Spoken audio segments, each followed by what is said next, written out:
Arraantana Abiyyi Ahmad ummata keenya ka jiru gad ka du'e ol godheeti akkuma Dr. Gammachuu Magarsaa Yoggayyuutti nama akkasitti jiraachisu sandaran hegeree isaanii dukkana godhee addaan facaasee bakka dur amata 60 dura ummanni keenya ture garte bakka sani nu deebisuu barbaada. Ummanni keenya tanatti yaadu barbaada. Mootummaan amma jirtu tun mishiiniin isiin qabdu Oromiyaa diiguu ummata keenya balleessuu barbaadeeti. San dura ummanni keenya ummata bilisummaan jiraachuu ture. Mootummaa isaanii qabaachuu turan sirna isaanii jala bulan liidaroota isaaniitiin. Afaan Oromoo har'aan tana tuffatamee Finfinnee keessatti dubbatamuu hin qabu jiru. Dur afaan mootummaa ture, afaan seeraa ture, afaan daldalaa ture. Namni keenya tana mata qabachuu barbaachisa jechuu barbaadeeti.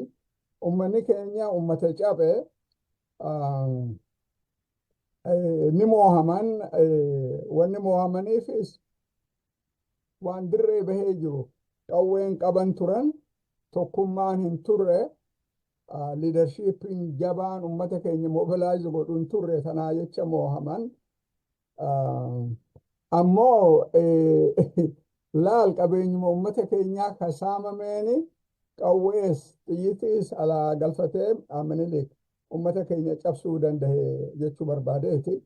Namni seenaa barreessu namni Atsma Goorgis jedhaniin maal jedhaseet waan barreesse keessatti kabooda akka matsaafatti bahe mootonni Habashaa amata 400 Oromoo cabsuu dadhabaniiti Minilik cabsee jedha. Maaliif cabse? Tooftaa Oromoon balleessuutti baree jedha. Sani hojjarra oolche. Waan harka 100 dhugaati. Oromoon cabsan jechuu barbaadeeti. Qabeenya ummata keenyaatiin ummanni keenya kan moohame ammaas humnuma ummata keenyaatiin ummanni keenya kan moohame. Namni keenya kana baruu nu barbaachisa. Har'aan tanaas ummanni keenya kan baduuf kan dhumuuf namuma keenyaan dhumaa jira. Nuti mootummaa Oromooti jedhanii warri ummata keenya balleessaa jiru. Nu bira dabranii ummata biraa, ummata Tigree, ummata Amaaraa warri balleessaa jiru.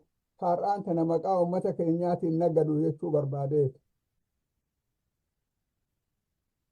Akka Profeesar Tashaalee Xibabu jedhutti the Ethiopian Empire was the modern Ethiopian state established on the destruction of Oromo power. Wooma harka 100 dhugaati. Biitti sun cabinsa humna ummata keenyaa gubbarratti ijaaramte. Eega ummanni keenya cabe akka ummanni keenya humnan horre mootummaan dhuftu cuftinuuhu liidaroonni ummata keenya keessaa kan baane tokkoon balleessan. Fakkii 100 isinii kennuu danda'a. Maal barbaachisa wooma torbaan kana keessa ta'e kan dura ta'e isin dhufaa beekaa. Basically mootummaan Itoophiyaa ummanni Oromoo liidara akka qabaatu nama isaanii malu nama isaan dubbatee isaan quubsu nama if dura qabuu danda'an akka jiraatun barbaadan nama liidaroonni ko'optir tahanii meeshaa tahanii warra ummata keenyaan balleessu malee kabiraan jiru jechuu barbaadeeti. Namni kana baruu barbaachisa. Ummanni keenya eega cabee booda totally disarmed ta'an meeshaa lolaa waa takka illee qabachuu kan dandeenye keessaa hoo qawwee. Laala ummanni tokko addunyaa irratti tun seenaa addunyaati. Nama 500 Ameerikaa kana cabsuu danda'an yogguu faranjiin Laatiin Ameerikaa dhufan. Nama 500 qofaani ummata miliyoona meeqa monopoly of firearms Yoggayyuu nama san hin qabne akka dominate godhan seenaan addunyaa akka gaarii agarsiisa. Hireen ummata keenyaatii sanuma turte jechuu barbaadeeti. Ummanni keenya moohamnaan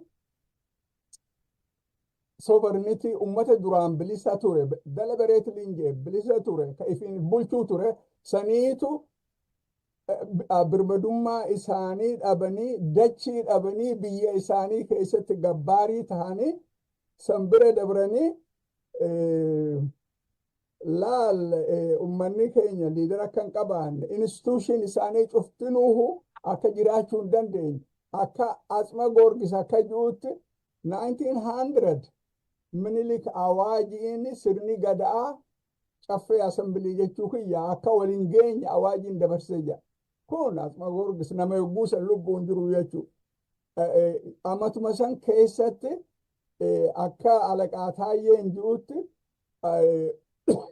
warri abbaa muudaa ziyaaruuf eeba fudhachuuf deeman ummanni keenya dur pilgrimage godhuu turan akkuma islaamonni karaa Makkaa deemuu kiristaanni karaa Jerusalem deemutti isaanis bakka abbaa muudaan jiru dhaqanii eeba fudhatanii deebi'an. San akkan godhamne awaajiin dhoorkee Alaqaa Taayyee Taayyee matsaafa seenaa tokko ka barreesse. Ka waan afaan Oromoo irra isin cufaa beekaahu dubbachuu nan barbaachisu. Gabaabdutti maal jechuu barbaade tana cufa onneen dubbadhu. Eega caban booda ummanni Itoophiyaa biyya san keessatti ummata cufaa gaditti tuffatamee namummaan isaa jibbamame karaa cufaan ummanii fi akka if jibbu akka ummata Oromootti ka godhamen jiru.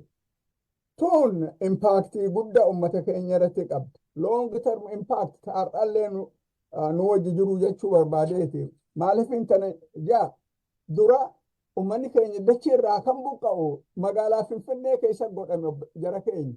Tun waan harka 100 beekamee jiru. Har'allee ummata wasana hin qabne ummanni tuulamaa ka dachii irraa buqqa'aa jiru. Eega gaafa san eegalte takkaa dhaabbatteen beeyni. Badii wasana hin qabne gahaa jirtu jechuu barbaadeeti. Ummata bal'aa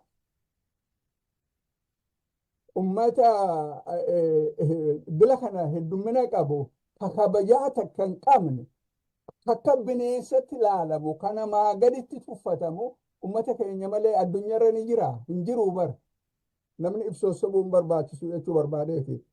Ummanni heddummina qabu biyya san keessatti gaafa Afrikaa keessatti ka mootummaan qabne ummata keenya malee ni jira. OPDO mootummaa Oromootii miti namni kana baruu barbaachisa. Wanni OPDO'n jaaramtee meeshaa taatee ummata keenyaan kan cabsanii kan wayyaaneen ummata keenyaan cabsituu bar. Warruma kalee ammata 27 wayyaanee jalatti ummata keenya cabsaa tureemi kaarraan tana ummata keenya fixu. Kana jecha long term impacting kana jechuu barbaadeeti. Biitti Oromoo biyya qabeenya qabdu. Qabeenya sanirraa eega biitti tun jaaramte eenyu ka faayidaa argatu. Kana matannaa qabadda. Laal ummanni tokko long term impacting ummanni tokko ka ifin kabani ka aadaa isaan kabani ka afaan isaan kabani ka namummaan isaan kabanye ummanni sun ummata tahuu hin danda'u. Ummanni tokko ka if kabaju ka namummaa isaa aadaa isaa waalleehu afaan isaa ka kabaju akka ummatatti mataa ol qabatee ka jiraatu sirni ummanni keenya jala cabe akka if jibbu akka if tuffatu kan godhe jechuu har'allee sanumaatu deemaa jira. Ummanni tokko ka ummatatti dantaa isaa yoo kabachiisuu dadhabe inni ummata jechuun hin dandahamtu bar. Namuu dantaa isarratti lola.